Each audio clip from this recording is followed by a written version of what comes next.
এই মুহূর্তে পাওয়া আপডেট বাংলা সংবাদে আপনাদেরকে স্বাগত। শুরুতে জানাবো সংবাদ শিরোনাম। খলস ছেড়ে বেরোলো ইউনূস প্রশাসন, আওয়ামী লীগ নিষিদ্ধ রেখে নির্বাচন স্রেফ উপহাস। জাতিসংঘের নিরাপত্তায় বাড়ছে ক্ষোভ। শরীফ ওসমান হাদি খুনের পর আওয়ামী লীগের কর্মীদের উপর জুলুম কেন, কি হচ্ছে পর্দার আড়ালে, তা নিয়ে থাকবে একটি গোপন প্রতিবেদন। এরপরে জানিয়ে দিব ইইউ এর সমীক্ষায় নৌকার জয় জয়কার। আওয়ামী লীগ কি আজও ৮০% মানুষের প্রথম পছন্দ? ওয়াশিংটনের পর এবার ব্রাসেলসের গোপন রিপোর্ট ফাঁস। ১২ ফেব্রুয়ারির আগে কেন এই তোলপাড়, কি বলছে ফ্যাক্ট চেকাররা? এরপরে জানিয়ে দিব খুনিদের হাতে পুলিশের ১৩০০ অস্ত্র।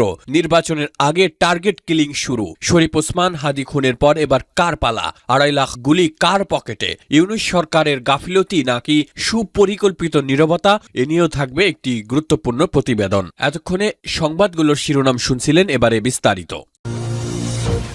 বাংলাদেশের রাজনীতির নোংরা খেলায় প্রাণ গেল শরীফ ওসমান হাদির। ঢাকা ৮ আসনে বিএনপি, জামায়াত এবং এনসিপি প্রার্থীদের মধ্যকার অভ্যন্তরীণ কোন্দল আর নির্বাচনী বিরোধের জেরে এই হত্যাকাণ্ড ঘটলেও প্রশাসন যেন অন্ধ সেজে বসে আছে। হাদি খুনের বিচার করার বদলে উল্টো আওয়ামী লীগের নিরপরাধ কর্মীদের উপর শুরু হয়েছে গণধরপাকড়। বিশৃঙ্খল জনতাকে সুযোগ করে দেওয়া হচ্ছে সংবাদ মাধ্যম, কূটনৈতিক মিশন এবং সাংস্কৃতিক প্রতিষ্ঠানের উপর হামলা চালানোর জন্য। প্রশ্ন উঠছে, এই তবে ইউনূস সরকারের আইন শৃঙ্খলার নমুনা? নিজের দলের কামড়াকামড়ির দায় কেন আওয়ামী লীগের উপর চাপানো হচ্ছে? ১২ ফেব্রুয়ারির এই নির্বাচন যে কেবল একটি নাম সর্বস্ব নাটক, তার প্রমাণ মিলছে নির্বাচনের মাঠের চিত্র দেখলেই। প্রকৃত স্বতন্ত্র প্রার্থীদের মনোনয়নপত্র জমা দিতে বাধা দেওয়া হচ্ছে।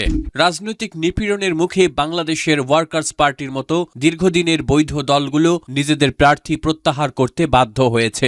এমনকি মনোনয়নপত্র কেনার চেষ্টা করলেই পুলিশের হাতে গ্রেপ্তার হতে হচ্ছে সাধারণ মানুষদের, যদি না তারা বিএনপি বা জামায়াত ঘনিষ্ঠ গোষ্ঠীর অনুমোদিত হয়। যেখানে মনোনয়ন কিনতেই জেল খাটতে হয়, সেখানে ভোট অবাধ আর সুষ্ঠু হবে এমনটা আশা করা কি স্রেফ বোকামি নয়? কেন ডক্টর ইউনূস আওয়ামী লীগকে এত ভয় পাচ্ছেন? বিশ্লেষকরা বলছেন তিনি খুব ভালো করেই জানেন, যদি ব্যালট বাক্সে প্রকৃত বিকল্প দেওয়া হয় তবে বাংলাদেশের মানুষ আওয়ামী লীগকেই বেছে নেবে। তাই জনগণের সামনে পরাজিত হওয়ার ভয়ে তিনি ক্ষমতার অপব্যবহার করে দলটিকে নিষিদ্ধ করেছেন। অন্যদিকে এই গণতান্ত্রিক প্রহসনে জাতিসংঘ পর্যবেক্ষক পাঠাতে অস্বীকার করায় গভীর হতাশা তৈরি হয়েছে।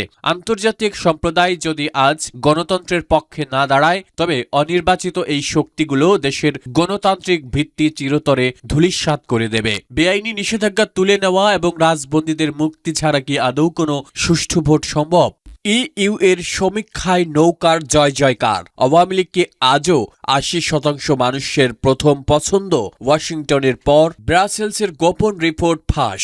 ১২ ফেব্রুয়ারির আগে কেন এই তোলপাড়, কি বলছে ফ্যাক্ট চেকাররা? বাংলাদেশের নির্বাচনী ময়দানে ১২ ফেব্রুয়ারির আগে এক অভাবনীয় গুঞ্জন ইন্টারনেটে একটি বড় বিদ্যুৎ বেগে ছড়িয়ে পড়েছে যে ইউরোপীয় ইউনিয়ন বা ইইউ নাকি গোপনে বাংলাদেশের সাধারণ মানুষের পালস বুঝতে একটি জরিপ করেছে। সেই কথিত রিপোর্টে দাবি করা হচ্ছে, যদি আওয়ামী লীগকে আসন্ন নির্বাচনে অংশ নিতে দেওয়া হয় তবে এককভাবে নৌকা প্রতীক পেতে পারে ৮০% বেশি ভোট। এই খবর প্রচার হওয়ার পর থেকেই রাজনৈতিক অঙ্গনে শুরু হয়েছে নতুন মেরুকরণ। প্রশ্ন উঠছে, যাদের নিষিদ্ধ করার তোড়জোড় চলছে তাদের জনপ্রিয়তা কি তবে আসলেও এত বেশি, নাকি এটি শুধুই মনস্তাত্ত্বিক লড়াই? তবে মুদ্রার উল্টো পিঠ বলছে অন্য কথা। আন্তর্জাতিক গণমাধ্যম এবং ফ্যাক্ট চেকারদের অনুসন্ধানে দেখা গেছে, ইউরোপীয় ইউনিয়ন এমন কোন গোপন সমীক্ষার কথা আনুষ্ঠানিকভাবে স্বীকার করেনি, বরং ইইউ মিশন বর্তমানে ঢাকায় অবস্থান করছে ১২ ফেব্রুয়ারি নির্বাচন পর্যবেক্ষণের চূড়ান্ত প্রস্তুতি নিতে। বিশ্লেষকরা সতর্ক করে বলছেন, সাম্প্রতিক সময়ে কৃত্রিম বুদ্ধিমত্তা বা এআই ব্যবহার করে এ ধরনের অসংখ্য ফেক সার্ভে তৈরি করা হচ্ছে। এর আগে রয়টার্স এবং ভয়েস অফ আমেরিকার নামেও একই ধরনের ভুয়া ভুয়া খবর ছড়িয়েছে। ৮০% ভোটের এই দাবি কি তবে নির্বাচনের আগে ভোটারদের মধ্যে বিভ্রান্তি ছড়ানোর কোনো সুপরিকল্পিত প্রোপাগান্ডা? সমীক্ষাটি আসল হোক বা নকল, এটি একটি বিষয় স্পষ্ট করে দিয়েছে আওয়ামী লীগের বিশাল এক ভোট ব্যাংক এখনো দেশে বিদ্যমান। ইইউ এবং ব্রিটিশ সংসদ সদস্যরা বারবার যে অংশগ্রহণমূলক নির্বাচনের কথা বলছেন তার পেছনে কি তবে এই জনসমর্থনেরই ভয় কাজ করছে? ডক্টর ইউনূসের অন্তর্বর্তী সরকার যখন রেফারেন্ডামে হ্যাঁ ভোটের প্রচার চালাচ্ছে তখন এই ধরনের সমীক্ষা কি সরকারের বৈধতাকে চ্যালেঞ্জ জানাচ্ছে? শেষ পর্যন্ত এই তথ্যযুদ্ধ কার পালে হাওয়া দেবে, আওয়ামী লীগের নাকি যারা নির্বাচন করছে তাদের? তথ্যেই শক্তি, কিন্তু ভুল তথ্য বিপজ্জনক। আপনি কি মনে করেন আওয়ামী লীগ নির্বাচনে অংশ নিলে কি সত্যি ৮০% ভোট পাবে?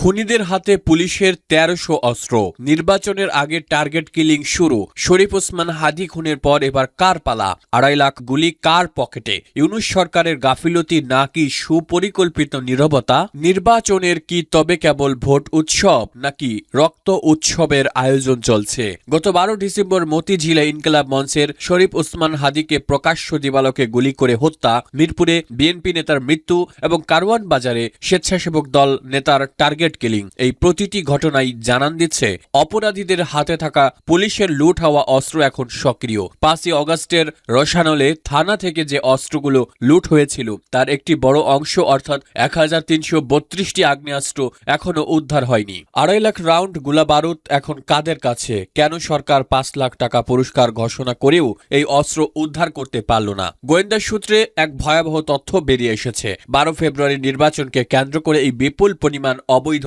অস্ত্র ব্যবহারের পরিকল্পনা রয়েছে আন্ডারওয়ার্ল্ডের গডফাদারদের। সমাজ ও অপরাধ বিশেষজ্ঞ ডক্টর তৌহিদুল হক সতর্ক করে বলেছেন, ৩০% বেশি অস্ত্র এখনো উদ্ধারের বাইরে থাকা মানে হলো নির্বাচনের পরিবেশ পুরোপুরি নিরাপত্তাহীন। ইতোমধ্যে যে টার্গেট কিলিংগুলো হয়েছে তাতে পুলিশের লুট হওয়া অস্ত্র ব্যবহারের প্রমাণ মিলেছে। পুরস্কারের লোভে অপরাধীরা অস্ত্র জমা দেবে না, বরং তারা এগুলো ব্যবহার করে ক্ষমতার সমীকরণ পাল্টে দিতে চায়। তবে কি এই অস্ত্রগুলোই এখন মেটিকুলাস ডিজাইনের গোপন শক্তি? অস্ত্র উদ্ধার না হওয়া পর্যন্ত নির্বাচন স্থগিত চেয়ে উচ্চ আদালতে রিট করা হলেও তা টেকেনি। অথচ খোদ স্বরাষ্ট্র উপদেষ্টা স্বীকার করেছেন প্রার্থীরা চাইলে ব্যক্তিগত নিরাপত্তার জন্য গানম্যান বা অস্ত্রের আবেদন করতে পারেন। প্রশ্ন উঠছে, প্রশাসন কি তবে স্বীকার করে নিচ্ছে যে তারা সাধারণ ভোটারদের নিরাপত্তা দিতে অক্ষম? ২০২৫ সালে রাজনৈতিক সহিংসতায় ১২০ জন নিহত এবং ৪,০০০-এর বেশি মানুষ আহত হয়েছেন। এই রক্তক্ষয়ী পরিসংখ্যানের উপর দাঁড়িয়ে ১২ ফেব্রুয়ারির ভোট কি আদৌ কোনো সুস্থ পরিবেশে নিশ্চিত করতে পারবে, নাকি এই লুট হওয়া অস্ত্রগুলোই হবে ব্যালট পেপারের ভাগ্য বিধাতা?